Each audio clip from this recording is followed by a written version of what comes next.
Welcome to Spare Parts, a racing podcast. Here to talk all things motorsports are your hosts Stephen Clary and Sean Cavarella. Do you guys actually like NASCAR? Yeah. More fun to drive Like than it is to watch. You actually enjoy watching NASCAR? Understanding it, yes. Nostalgia also plays a big factor into it. I don't like a lot of the stuff. I am very critical of it. It's like there is a lot of potential,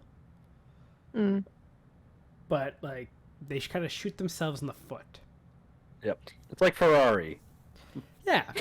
There's so much potential, and then they just fuck it all up somehow.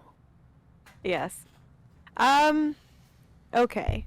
Well, that's good to know because I don't like NASCAR. I have decided this now. Really? I tried to give it a shot. I don't know if it's the ovals or if it's just NASCAR in general. I just didn't like it. I found it boring. Not much to see. But hey, to each their own. So like, Maybe you're too much of a Formula One snob.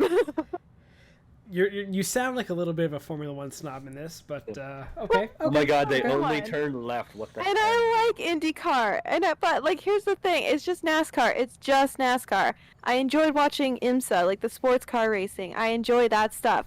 It's just NASCAR. So this was your first 500 you watched. Yes. What did you not like about it? What makes this less appealing than other sports? I think because it's just not a lot going on usually. Like when you're watching it, like it's just a lot of the same stuff. And even though it's interesting to see them, like they're going 200 and something miles an hour and they can get really close to each other without crashing, and they can bump a little bit without, like, you know, in Formula One, if you bump a little bit, especially the wheel, you're probably like flipping over, right? So there's a little bit more room to kind of like have those moments while you're racing. But, you know, it's a lot of the same stuff. You know, you go around, and usually, typically, from what I've heard, and I mean, even the 500, like, there wasn't really much going on until the last lap, where there was a big crash, and then, you know, things actually started switching up. I don't know. It's just, I don't know. Maybe it's because I have a disposition to not like NASCAR, but Well, this is a great start. Welcome to Spare Parts. I'm your host, Sean. I'm Steven. I'm Taylor. Taylor hates NASCAR. Let's I'm sorry. now let's talk about NASCAR for the next half an There's hour. the episode title. I'm so It's easy. sorry. Okay. So let's start. Let's go to you, Steven. What did you think of the Daytona 500? Well, you know what? If this is going to be the first race you ever watch, maybe not liking NASCAR wouldn't be necessarily the wrong opinion. It wasn't. Was definitely not in the contention for the best Daytona 500 ever. You know, having a 5-hour rain delay doesn't help. Or was it 6 hours, 5 hours, 6 hours? Either way, Like 5.5. you could. Yeah. The fact that you could air the duels and the clash all in that time frame, not good. And that's not necessarily in your control. Oh wait, it kind of is, because you could start the race at noon. Yeah, that was definitely going Yeah. around. I'm really starting to hop on, like, you know, like, I think David Land's always been a proponent of it. I've like started earlier. Yep. Yeah, especially I saw a couple tweets for basically saying that in Florida it's more likely to rain in the afternoon just based on the humidity.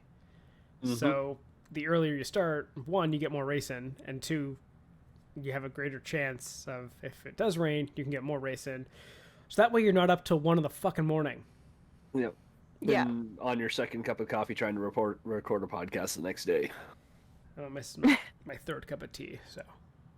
But yeah, no, it's interesting how as they've started a lot of these races later, all of a sudden they keep getting rained out. It's almost like there's some form of correlation there. Whoa, you know, is there a correlation or is there a causation? Because, you know, I don't know. One of the two. But either way, NASCAR's just sitting there. Are we the problem? No, it's the science that's wrong. No, they're just unlucky, apparently, right? No. And the other thing is, like, you can have, I'm not saying you can't have, like, races start later in the day. That's not an issue. The fact that you want every race to start at the same damn time, it seems like nowadays, if you try and make that the feature of the race, to have that time slot, or to have a later time slot and get get more night racing, all of a sudden it doesn't become as exclusive of a thing if you just make it the constant thing. Like start a couple races at noon. When you go back to Daytona in the middle of July, sure, do a night race. It'll be cooler, it makes more sense. But in the middle of February, yeah, it's already cold enough. Start it at high noon. Temperature's fine. You're done by 4 o'clock. A big question, I think, based on the start time of the races is who are you appealing to? Mm-hmm. Yeah. Like, what is your audience? Like, are you trying to go appeal to a West Coast audience? Are you trying to appeal to an older crowd? Like, I don't know about you guys, but back, like, in the early 2000s, late 90s, like, when I was growing up watching NASCAR, it was a good thing to do. And when we went to races, a race starting midday is great for taking a young kid to the track because they can go, they can watch, they'll fall asleep because they're like 6. Yes, I fell asleep when I went to races as a baby. Anyway, they'll fall asleep, but you still have it's a family thing. It's not like we're going to take, I don't know, a couple teenagers and like parents out to a track and they'll get home by 12 o'clock. Because it's 4 o'clock, there might be a red flag or something, and traffic leaving, and it's a night event. Make it a day event, and I wonder if that's a reason you've also seen dwindling attendance in a few years. It's just because it's harder to maintain with a later start date, less families.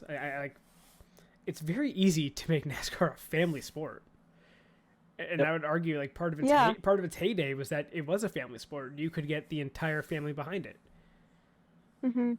Well, it's no secret that NASCAR's fan base is dwindling every year.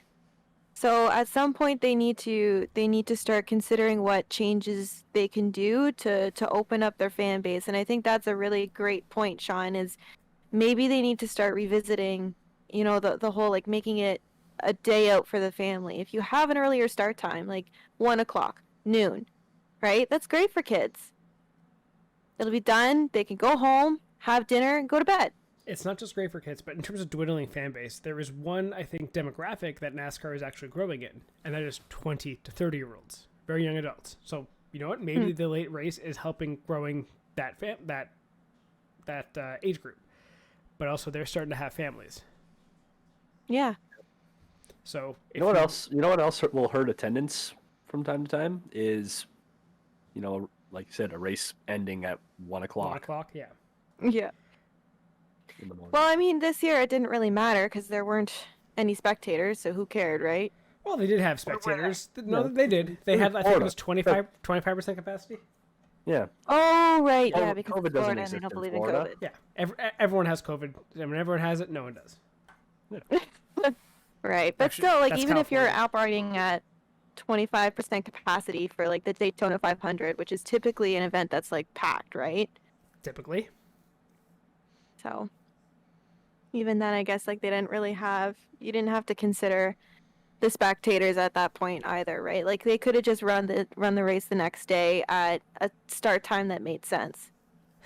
But they weren't going to if it did. I don't know if any of you saw it, but there was talk, I think, if they did push it to today, which is Monday, it was going to start at like 4:15. Yep. Well, because then you're trying to get more eyes on it because we have a holiday here in Canada. They don't have a holiday down in the States. Yeah. So if you started at 1 or 2, you're looking at, I don't know. There's definitely a drop off because people are working, can't just flip the race on at work necessarily. So I get it from that sense, but you know what else would fix the problem? If you started the damn race at noon on the Sunday. Yeah. Crazy thought.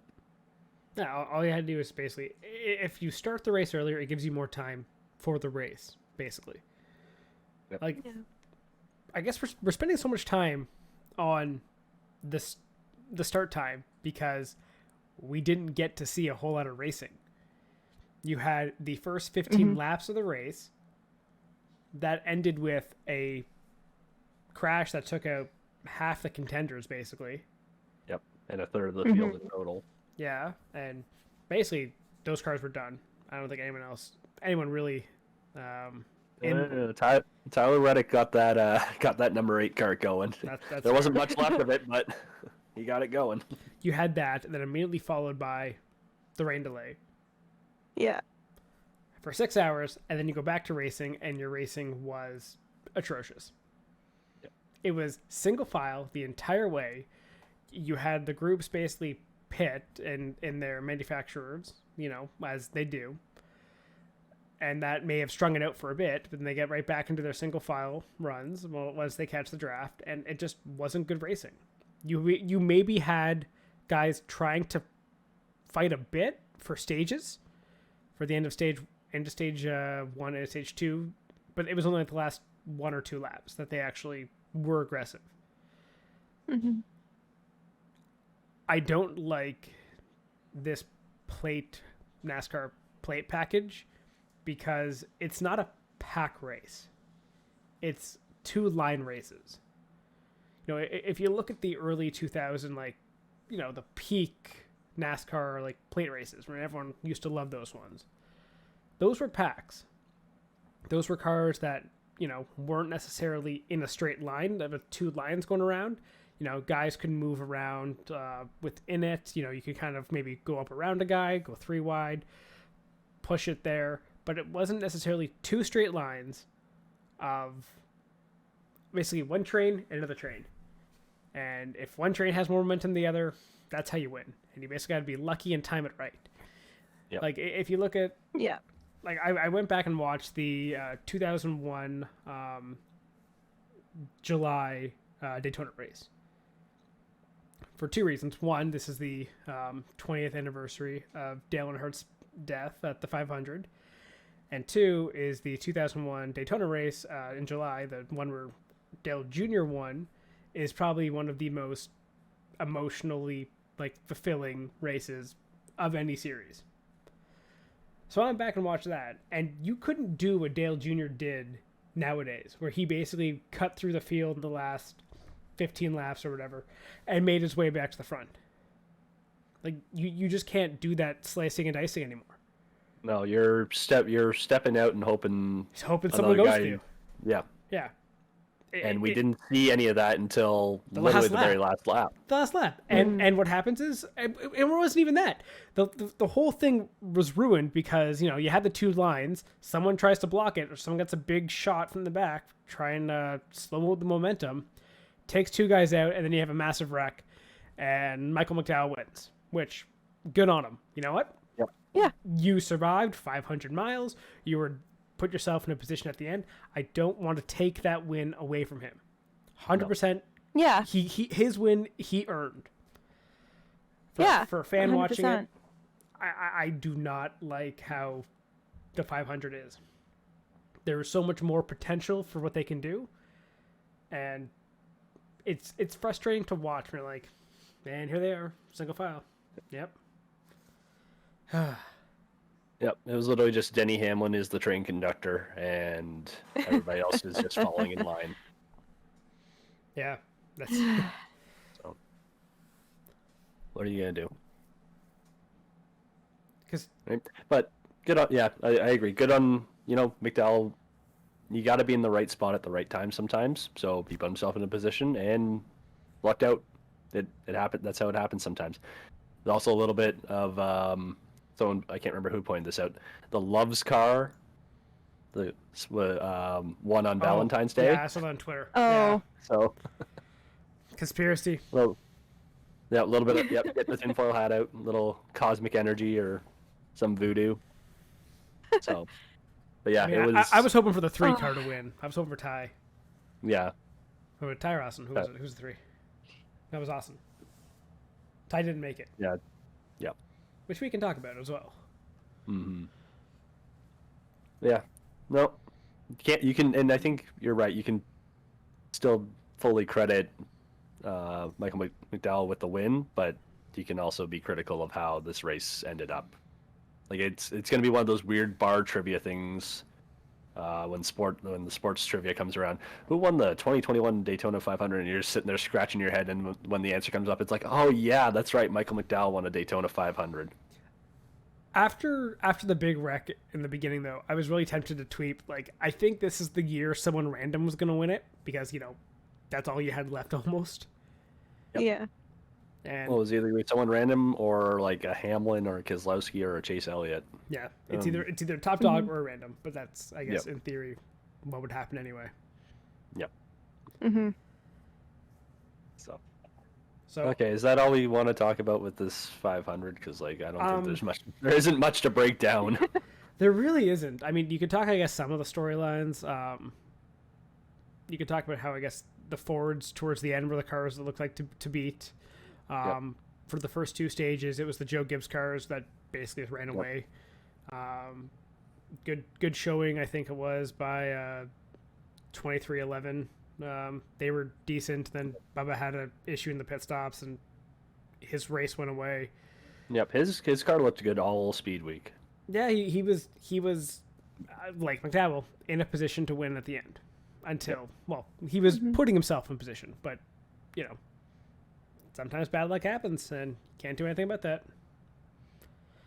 I did find it really funny the teams that had the 6 hours to work in their car after the major crash, because they only allow 5 minutes now for you to repair your car, or 6 minutes, something like that. And because they'd already started it before the red flag came out for the rain, some teams had 4 minutes and then 6 hours just waiting, planning. Yep. Scheming. See, I thought of a great idea with that. Wouldn't you just pre-mold stuff on the side, using the that tape stuff, pre-mold bodywork, and then time comes on, just throw it on and you're good to go. Because you're not working on the car. Yeah. In theory, Technically, no. But we saw the pre-mold for the back of Will Byron's car come flying off, so that doesn't always hold up. Yeah, that's not the best duct tape, I guess. Maybe try staples next time. Yep. Got to staple together. Yeah. Get that Gorilla Glue. Just don't put it in your hair. Yep. Yeah. Yeah. But I did The see spray another. adhesive. I did see another interesting thing get thrown out on Twitter.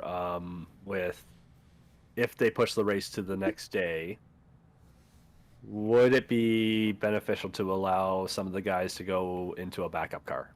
No. If you push the race to the next day. Nope. Yeah. I agree. It was You crash out. It was the same thing. I remember, it's always been like that. If it gets delayed, you're already out of the race. You cannot change your car because that's not the car that qualifies. It's like changing car mid race. It's kind of not allowed. Yep. It was an interesting thought in theory, but it's a great thought in theory, but it's a stupid thought in theory. Mm-hmm. Ruins the whole thing. Yeah. Okay, so the race was kind of a bummer. And it kind of sucked because it was a decent speed weeks leading up to it. Mm-hmm. You had the clash. You had qualifying that was good. You had decent duels. The truck race was a wreck fest. So was the ARCA race wasn't that good either.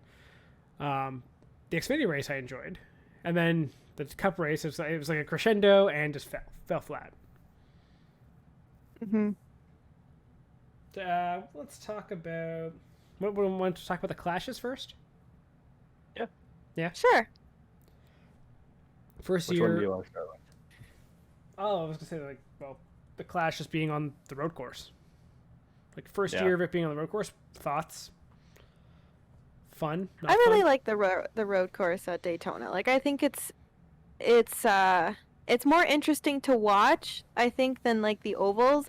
But you can also kind of There's sometimes you the could tell F1 that- elitist right there. Okay, stop. Just shh. Let me speak. Okay. all I'm saying is that it's sometimes you could see the drivers kind of like, oh yeah, that's right. We're not going on like the oval. Like, you know what I mean? Like it was a different environment for them. But I thought it's more interesting for me to see like the NASCAR cars like driving something other than the ovals. I feel like there's more room for more action, if that makes sense. It's more technical, maybe. Yeah, Like you actually have to pay attention. Just full throttle. exactly. Is it so wrong to like that more? I'm not saying that the ovals don't take skill. They do. And everybody knows that. I think there is a oversimplification of the oval racing. Because it's way more than just your full throttle going all the way around. Because most of the time they're not. Like I think they made a really good point in the race that like the Fords were just at like half throttle, just sticking in the pack and saving fuel. And that's how I think by the third stage they were up there. But back to, I guess, the Clash. I enjoyed it. I think it was really fun. I still like my idea for the Clash, which is make it a 3-series event. Maybe have like 10 cars from the Cup, the Xfinity, the trucks, and have them all on the road course, and you're competing in your class. So have like a 10-person all-star, or even maybe the drivers can even pick whichever vehicle they want. I think that's a really good idea. 'Cause I really like that idea. I think that would be really like interesting to watch. I think It's already an hella exhibition fun. race. Yeah, it's an exhibition race. It's not supposed to count for anything, and you shouldn't use it to get data, which I think a lot of teams probably did, especially for the race coming up. Probably. Well, they're racing the road course twice this year, right? Yeah, one's next week actually. Yeah. Yep, next week and then in the middle of the summer. Yeah. So, yeah, if they're not collecting a little bit of data on the side, it'd be surprising. Yeah, but besides that, it does produce decent racing. I think it's the nature of the you get the technical windy bits in the infield, and then you have the oval where you really can gain on someone in the draft, or you can basically get held out, and if you're not really good in the technical bits, you can make your car basically as fast as possible in the straights, and hopefully gain some time there. So I think based on, I guess, drivers' talent and skill, you could set the cars up differently to be better either infield or not. The ending was kind of fun of the Clash when you had what was it, Chase and Blaney take each other out. Yes. That's right. I loved Blaney's comments after the race. Did you guys see it? No, what did he No. say? He basically said, because him and Chase are friends off the track, Yeah. They're the young guys that have come up together, and a lot of the young guys in these series now, like whether it be IndyCar, Formula One, NASCAR, they all seem to be buddies. He basically said, if you're going to pull a move like that, at least win the race. Which, he sort of dive bombed it, but I mean, like, Blaney kind of opened the door. Yep. Yeah. Got to go for the gap that exists, man. God fucking damn it, I hate that quote. Oh. But yes, he went for it, and Kyle Busch is like, "Thank you, I'll just take that." Yeah. So it was a fun race altogether, but yeah.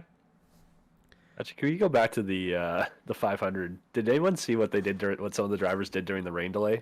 No, nothing. I wasn't You didn't see any of that on Twitter? Nope.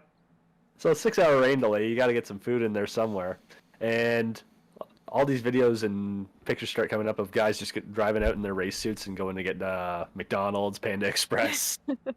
I can't remember who it was. Someone, one of the drivers did one of those McDonald's pre-orders and just picked up everything, or I think he ordered 6 of everything.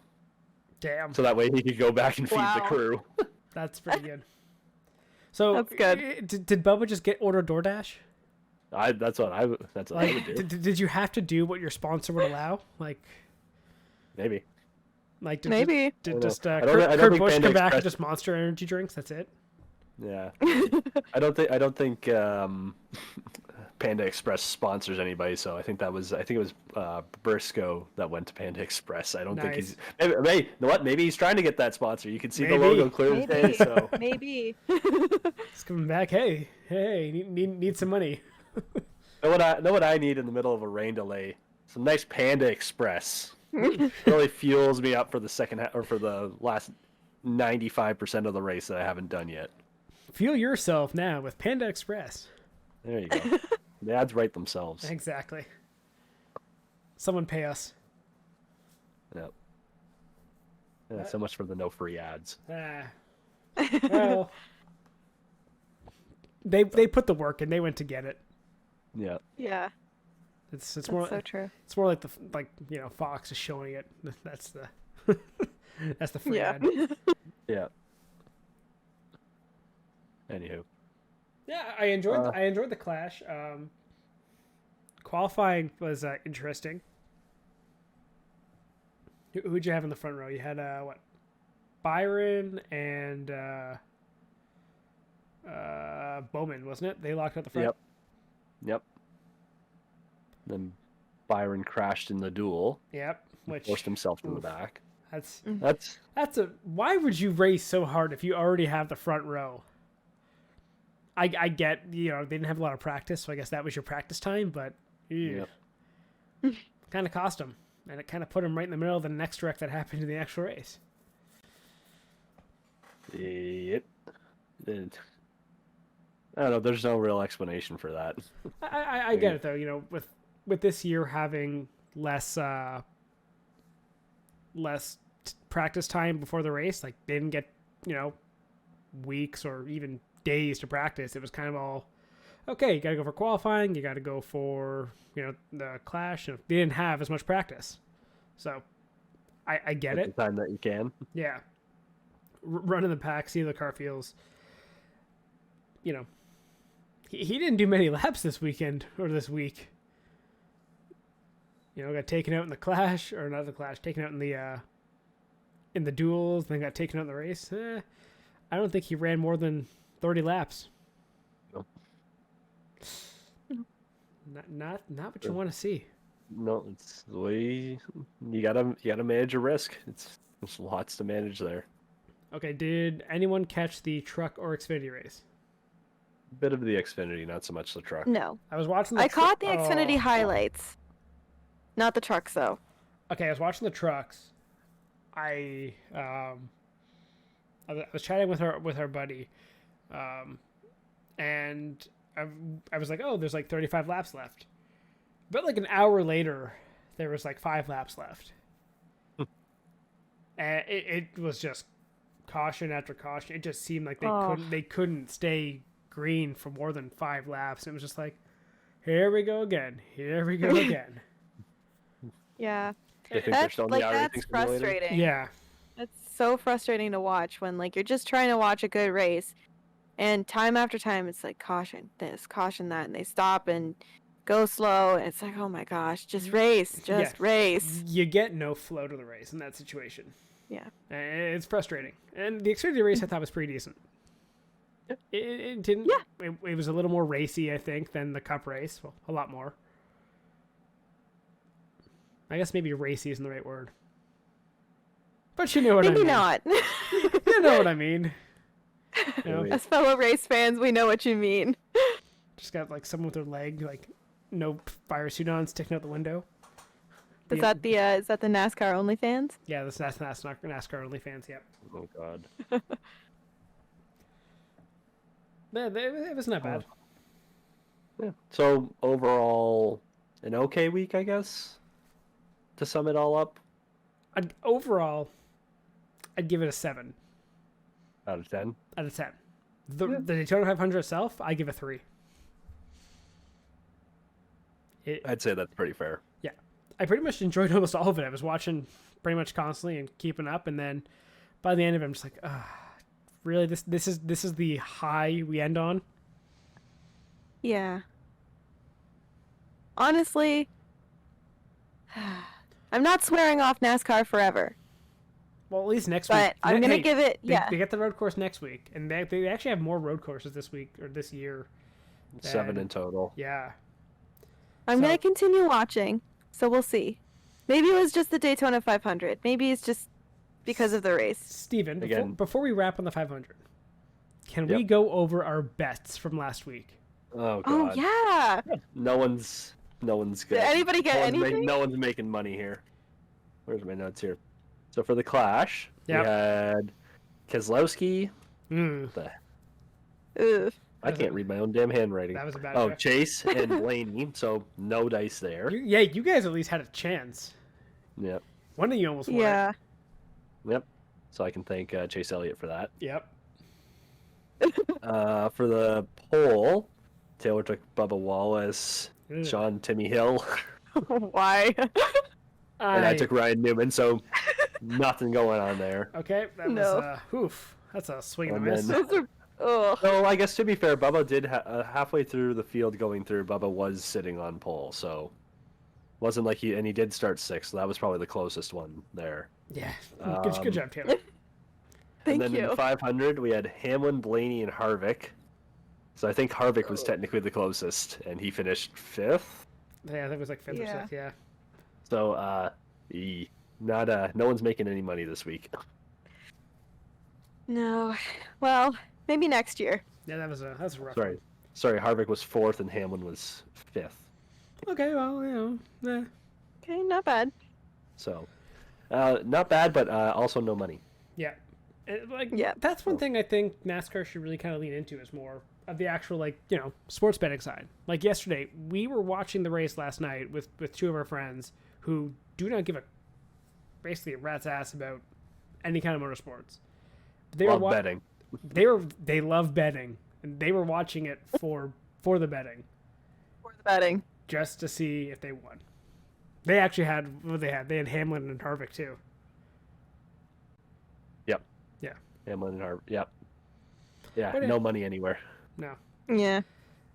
But I am curious to see if anyone. I haven't seen any stories of anyone cashing in on Michael McDowell. Okay, there was one guy. Oh yeah. I don't know if you saw it. One guy tweeted. He's No like, way. He's like, he had like, it was like 3 days ago. He's like, I have 10 grand on McDowell winning. No way. I don't think he actually did. I was gonna But, say, like- there's no way. Oh, I'm just trying to find the tweet. He's Like, either unless off. somebody told you the future and like the outcome of that race, there is no way. So he's either off on a bender right now with that, or he's sitting somewhere just face in his hands like, I said it jokingly, and now I wish I had actually done it. Yeah, I think that's it. So it's either complete elation or complete despair. Did you see the fun thing yesterday though? I guess after the race, in terms of like McDowell was like celebrating, kind of got stuck in the grass where he couldn't get going, Yep. and it was Yep. Ross Chastain and Tyler Reddick pushed him out. Yep. It was a bit of a wet weekend. Ooh, a little. Yeah. I thought it was really cool to see the driver just go and like just give him a push. Yeah. You know, wasn't even his own Let him go crew, just celebrate. two random guys. Let him go celebrate. Again, no one really expected him to win, so he was That's probably his over the first moon. win. Yep. Yeah. Yeah. Hasn't Might he be his been own- like in might be- NASCAR for like 20 years or something like that? He's been racing for a long time and he never had a he win. started in 2007. Okay. Yeah. So like not it's in the teens somewhere. Yeah, he's getting up there. Like he's an older driver. Like Yeah. like my Michael McDowell memory is his crash at Texas in 2008. I think that's 2008 or 2009, one of those two. 2008. Is it? Okay. Yeah. That is, I think, one of the biggest McDowell highlight ever. And I think that will still outlive his NASCAR career over this win. Yeah, probably. Again, that'll come up more because this is gonna be one of those weird trivia questions. Oh, for sure. Mhm. Yeah, he's been in NASCAR since 2008, Yeah. so 11 years. Okay. 11 years. What math is that? What?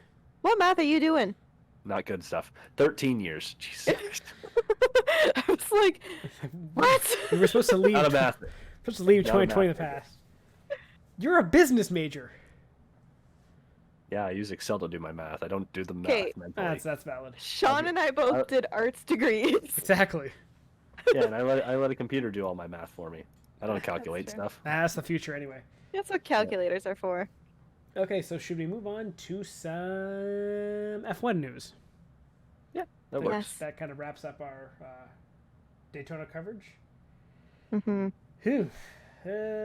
Okay, so Guys, do you want? it happened. Oh, you were gonna take this? Okay. I'm gonna take this. Okay. It happened. We've been talking about it for weeks. Lewis Hamilton finally signed. What a surprise, eh? I thought you To were the talking about surprise the of to be no one. confirmed. Oh, okay. What? I thought you were talking about the to be confirmed in the calendar. I thought No. that's where you're going with it, really. Yep, No, Hamilton Lewis finally Hamilton signed. finally signed. And Finally. It's basically what everyone predicted. Although, what do you guys think about the 1 year? Like, did you expect that? Yep. Yeah. Okay. Yeah. Okay, with- so like stay no on with the top- surprises. Stay on with the top team until the engine's changed, and then decide what you want to do from there. Yeah. Retire? Sure. you think he's Go gonna somewhere else? retire? Sure. If he gets 8, maybe. If he doesn't, Yeah. probably not. I think so. He can do whatever do you the think- hell he wants. Do you think he'll get the 8 and then go somewhere else? Like maybe not F1? Like, do you think he might try something else, like IndyCar or something? Or do you think he'll just be like, you know what, I'm gonna go out on top. I'm the best of all time, and I think he wants the That's 8. it. I think he's going to get the 8 this year. Yep. yeah. Well, no, he's Not a lot of competition. yeah, no. Yeah. Yeah, I think he'll get the 8. And yeah, it's up to him. You know, I think he wants to stay on with Mercedes in some form of like either ownership group or something like that as well. So I don't really see him ever leaving. I just think, you know, the way the timing went, I don't think they had a lot of time to hash out a full term contract and stuff like that. Because like I said, they only started negotiating in January. Like they only did this for like it's like a 4-week negotiation. That's Well, pretty that's what you get with an extended season, right? So- exactly. And you went Yeah. from extended season right into the holidays. Like I don't know why people were freaking out about this. Like give it time. Yep. So Yeah. maybe It was gonna happen. I say maybe they felt a little rushed and decided, we'll start with the 1 year. But besides that, I think it's a good call. Yep. And then it gives Mercedes the Do you flexibility think it's possible? Yep, go ahead. Yeah. Do you think it's possible that maybe after his 1 year, like maybe he'll transition into more of like an advisory role at Mercedes Yeah, I or can see that. something like that? Like maybe he won't be a driver anymore. Maybe he'll retire from actually like competing in F1, but maybe he'll just still be a part of like the team in an advisor capacity or something like that. Yeah, possibly. One thing I could see with him doing also in terms of like his future is doing the 1 year this year, waiting for the new car, test driving the new car, and being like, do I like this? Is this where Yep. I want to compete again? Hmm. I could easily see him jumping into that and doing that. Like he's raced in 4 different regulations, I guess, technical regulations of F1. From like the early Right. 2007, 2008, then they went to the 2009 to 2013, where they had like the more, you know, high downforce kind of Red Bull dominated era. So in the hybrid era, which is now, I would not be surprised if he even jumped into like the 4th one and then won with that. Because he's won, I think, in every single one. Not championship, because he won his first championship in 2008 ones, and then his second in the 2014. So the Red Bull era kind of stunted him, I guess, in terms of not allowing to win championships, but he still won races around then. Yeah. Mm-hmm. So it'll be interesting to see. I think he can do it. Again, he can do whatever he really wants to. If he wants to stick around and go for 9, 10, depends on how competitive the rest of the competition gets. But I mean, if Red Bull keeps killing their second driver and Ferrari keeps Ferrarying it, you know, he can get 12. Yeah. yeah, yep, he can do whatever he wants, man. He's Lewis Hamilton. Yeah, he's one of the best of all time. Yep. Mm-hmm. But not to be confused with like the greatest athlete of all time, which apparently was Tom Brady. You know, No. because that was a debate that came up after the Super Bowl. Oh my gosh. That's a debate for another time. That's not even a debate; it's wrong. End of story. Yeah. True. True. Okay, so Lewis signs. Alonso got hit by a car. We're going to gloss over that part. Well, he's fine.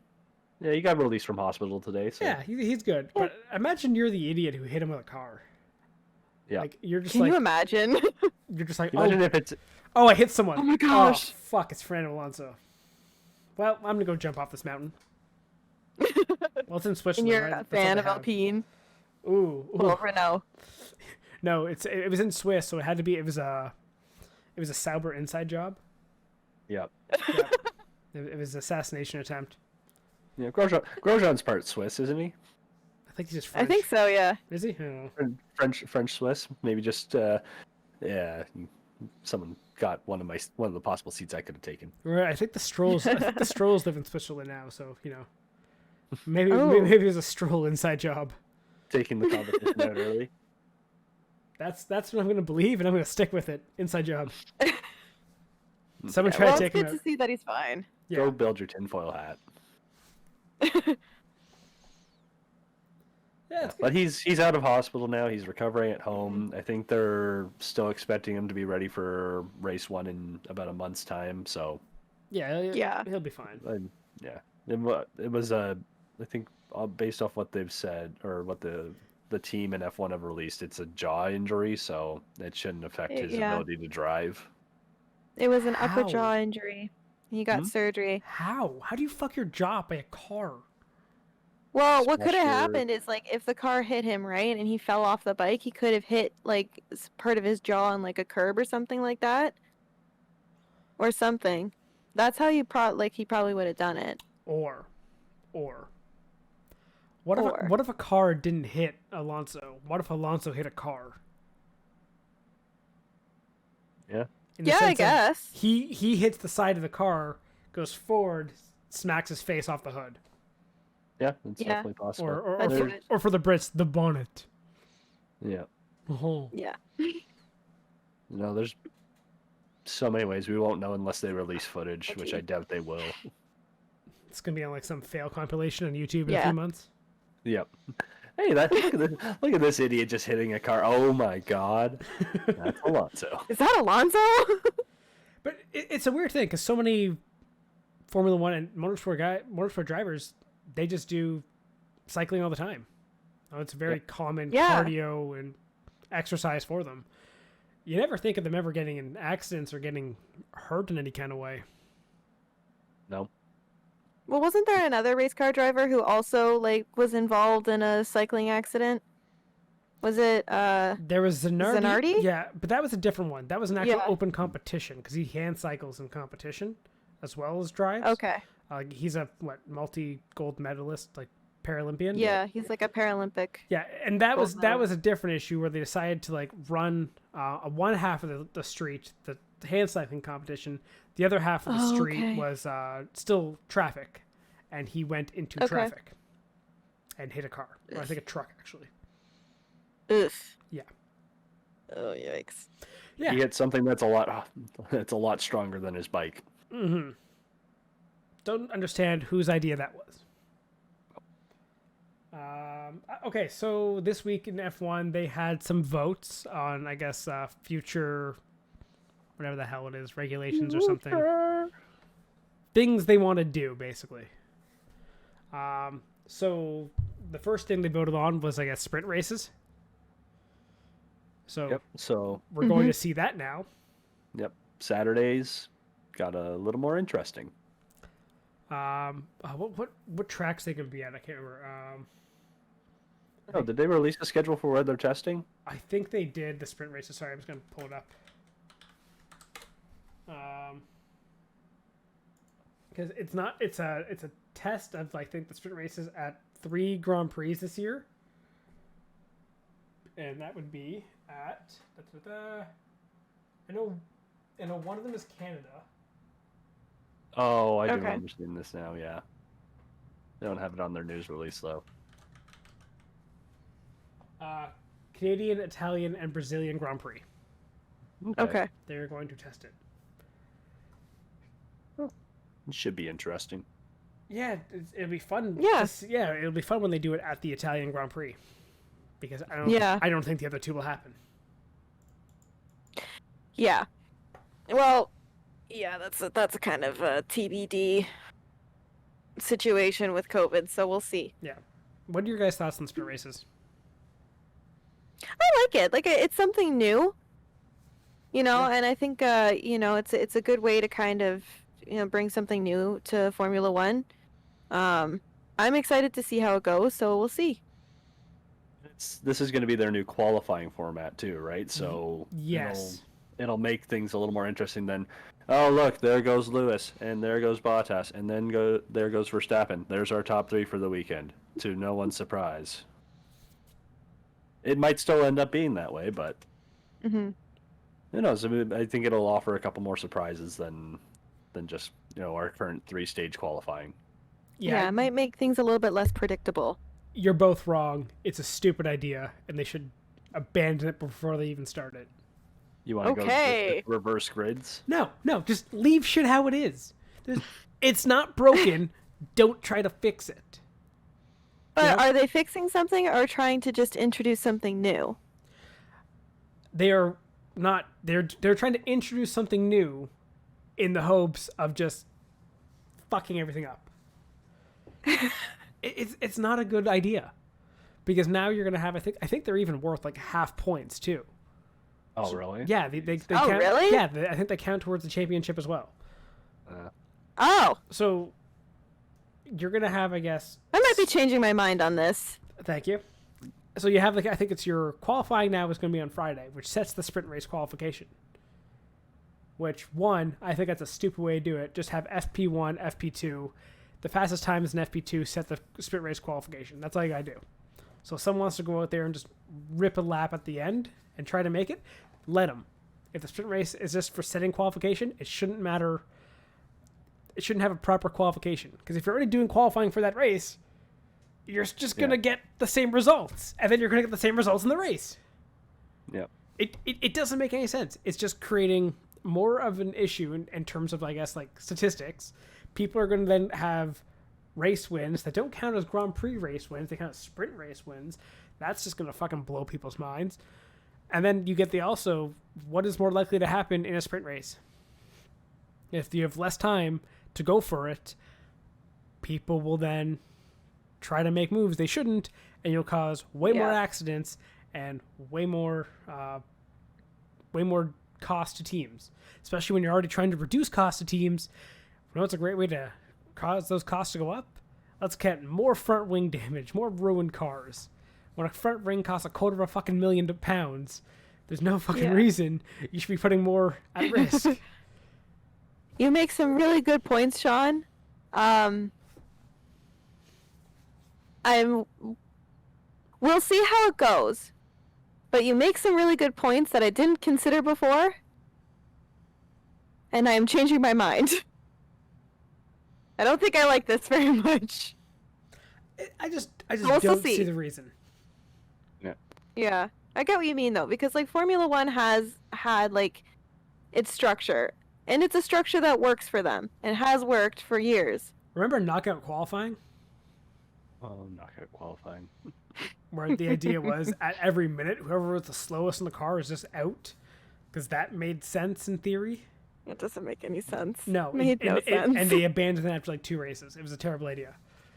Yeah. Well, maybe they'll also abandon this after they're, like, one. They should. Hey, Maybe 3. when's the most likely time you see accidents in Formula 1 races? When everybody's bunched together. Usually it starts off the grid start, right? Yeah. Yeah. So let's make more of those happen, and let's just see what happens. It's the same shit with, like, NASCAR and, like, the pack racing. Is you want to keep them close, not because it gives entertainment, but it provides wrecks, right? Yep. So when you champion how safe your sport is, yet put people in positions that they can get hurt in accidents, how fucking safe is your sport? Yeah. And really, there's also a question there as to, like, why? Why would you provide those opportunities for that? You know what I mean? Because, like, sometimes with NASCAR, people have, like, the opinion that Like they you? create those. Sorry, go ahead. You know what? No, but like sometimes they have the opinion that NASCAR creates that drama, right? Like they create the wrecks, they create the crashes, and they want that to happen because, that's what people like to see. So when you're providing those opportunities, like especially with F1, like for me, I like F1 because it's a very technical series. And you see a lot of action, like even in the small little turns, you know what I mean? And personally, I don't like to see wrecks in Formula One because, like, they're very scary, right? Even with Grosjean, like it's scary to see that kind of stuff in any series. Yeah, and anything. But I think as a kid, I liked them, but as I gotten older, I'm like, no, let's avoid these things. yeah, like Because you now I just you value never life. know. Yeah, Yeah, you never know if, like, especially in Formula One, if an accident is going to be fatal or not. I mean, we can think back to even in F2, right, with Correa and Hubert. yeah. Hey, So hey, if what part of a race did that happen in? I believe, or what type of race did that happen in? Sprint race. Oh, the sprint race. yes. Yeah, see, I think you have a very good point, Sean, and I don't like it. Listen, I take back everything I said. thank you. I am always They're gonna- right. Okay.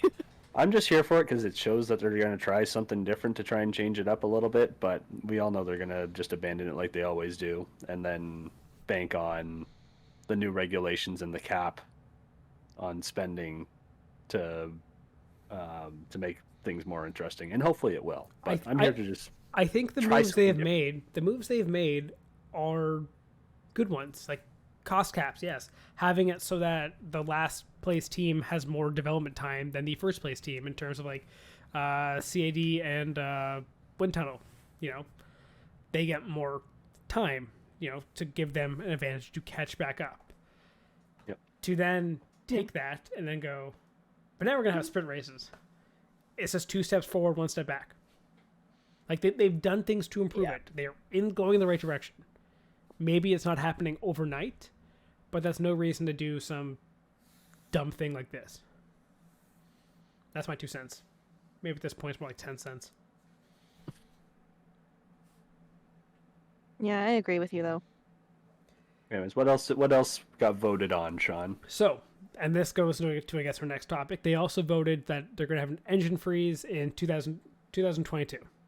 Yeah, and they were originally it was the engine freeze was coming no matter what. It was originally scheduled for 2023 though, right?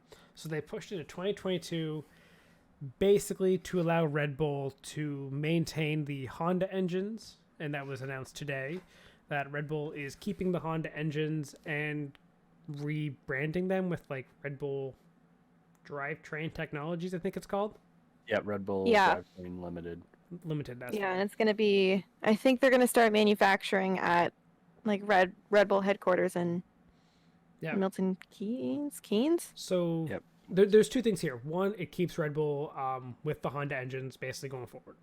They don't have to, I would say, develop their own. Or crawl back to Renault. Crawl back to Renault.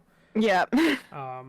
The AlphaTauri and the Red Bull teams can keep their Honda engines, and because there's not going to be any more development, they don't have to change anything. They just basically have to make the parts that they have. So for that, that's good. Going forward, this actually might allow them to develop their own engine for the 2025. 2025. Yeah. 2025. Yeah. They basically have 4 years from now to sort of figure out how they're going to approach that issue. They've gone from extending, or basically just extended the timeline of what are we going to do in 4 years, and like you said, they can either start developing their own, they can find someone else to hop on board. I think Renault, because Renault's currently their only other option for an engine manufacturer. I could see with Red Bull is actually finding another team to hop on board with them, and then in 2025 make their own engines and badge them, like, I don't know, Red Bull Aston Martin engines or something like that. Oh, there you go. There you go. Red Bull and Aston Martin had a partnership in the past, just Yep. just kind of throwing things out there, seeing what sticks. Yep. But now they don't have to rush into anything just to get a car on the track. Or their other option, which was possibly discussed if they couldn't get this, which was leaving F1 altogether. So this is the best alternative, or best route that this could have possibly gone down. I love Yeah. I love No, how that's from a TV standpoint, it would have been really fun watching Horner go back to Renault and be like, "Get any more of them engines?" Yeah, but it'd be too bad that Cyril wouldn't be there anymore. Yeah, it's true. To be like, yeah. No, Wasn't he then? He wasn't fired. I thought he was like relocated somewhere in Renault. Maybe maybe he would have to go directly to Cyril to get those engines. Maybe. Maybe. Either way, this is probably what's best for Red Bull. I think a lot of people saw Yeah. it coming. It makes sense. Yeah. So. Yeah, they've done well. They're gonna keep their engines. Honda is out of it. Maybe they'll come back 2025. Who knows? Depends where things are going. Mm-hmm. But that's a big issue with, I guess, F1 in terms of, I guess, costs. They're trying to reduce costs for teams, but look at engine manufacturers. That's a big reason they also wanted to pull out, was because it just got stupid expensive. Yep.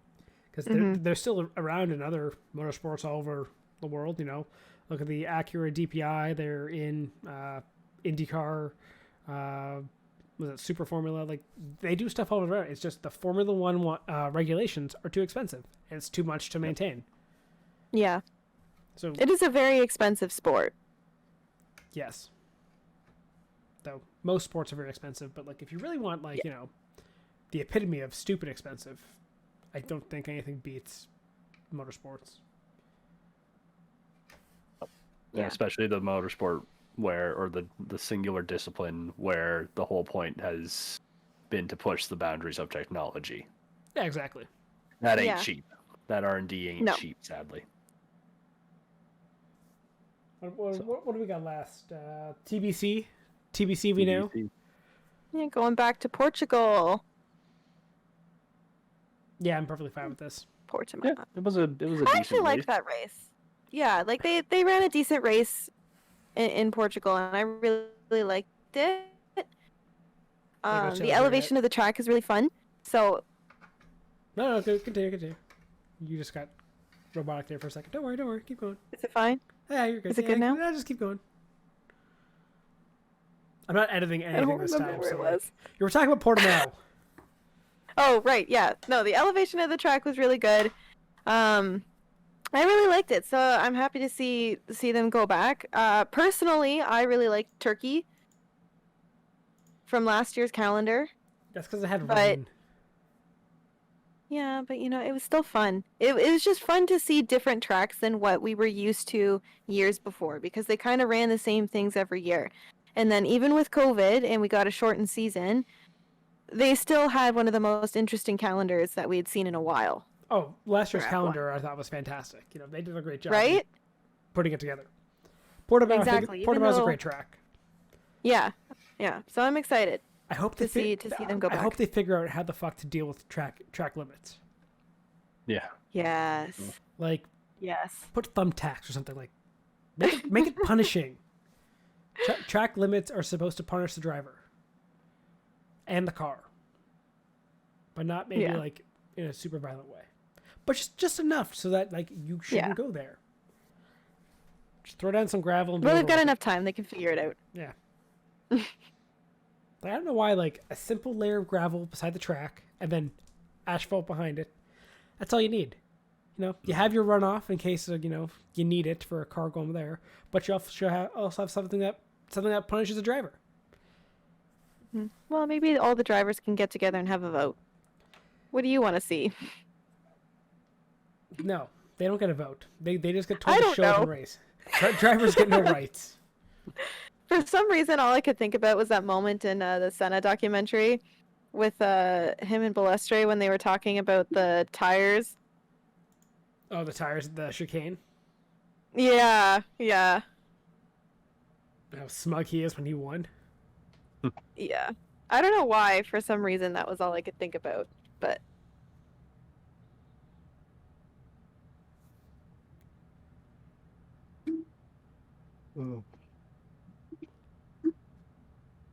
Okay. Is that it for F1? Yeah, I think so. Or did we want to talk E Series at all or no? I got nothing on it. Do you? Well, I was gonna say the great rivalry of George versus Russell came out, but Oh, I think yeah. that was. I don't think that was in the actual E Series. That was more in the I saw that in George him, just him streaming. Yeah. George got stuck behind the AI version of himself, and he said, "Look at this idiot." Yeah, I didn't watch any of the what's it called, the E series stuff. I know No, the Haas They team didn't. one. They didn't advertise it nearly as much. Yeah, but yeah, the Fittipaldi brothers driving for Haas won the championship overall. Though George has won 6 races in a row in the E Series races. So Not bad. yeah, it Not was bad at a all. short championship. There wasn't a whole lot to talk about, and it's still we've got a couple drivers, some streamers, and Courtois. Yes. So fun, but yeah, that's basically it. My thumb is Okay. sore. I burned my thumb this morning. Good job. So proud of you. Yeah, I decided to take something out of the oven. I was at like 250 and just kind of grabbed it. It was fine at first, but then like it just kind of, touched the bottom of it. So whoops. Good job. Wasn't the best call.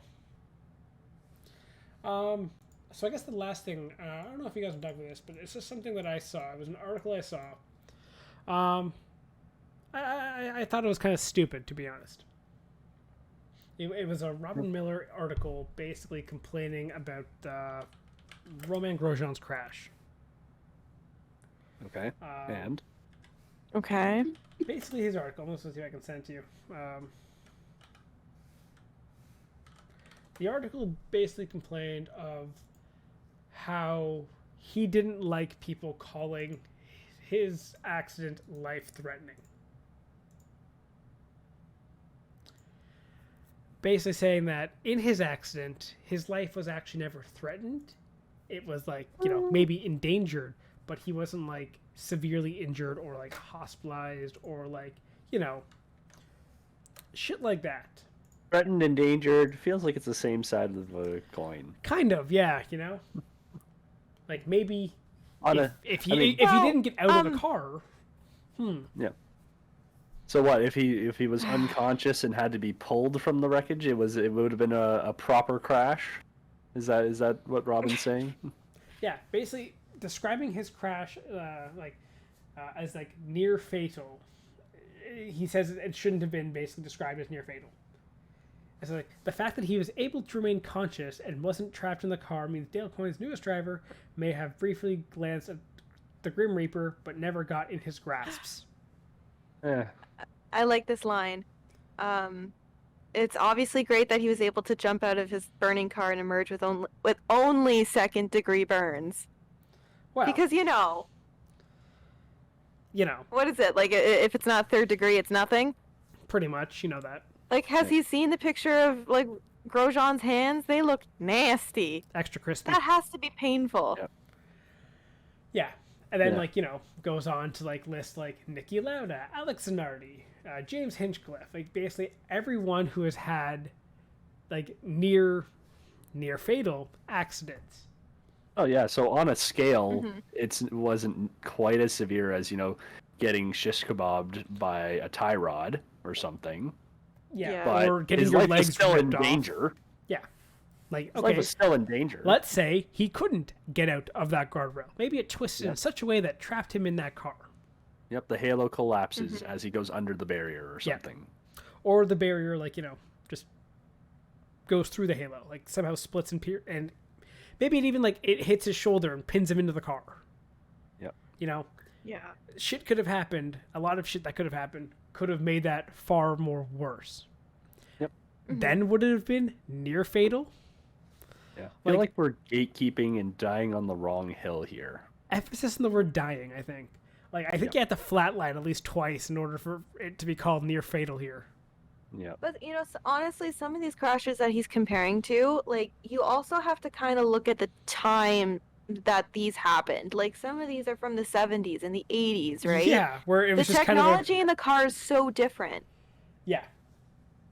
Yep, and then we went over it when this crash actually occurred.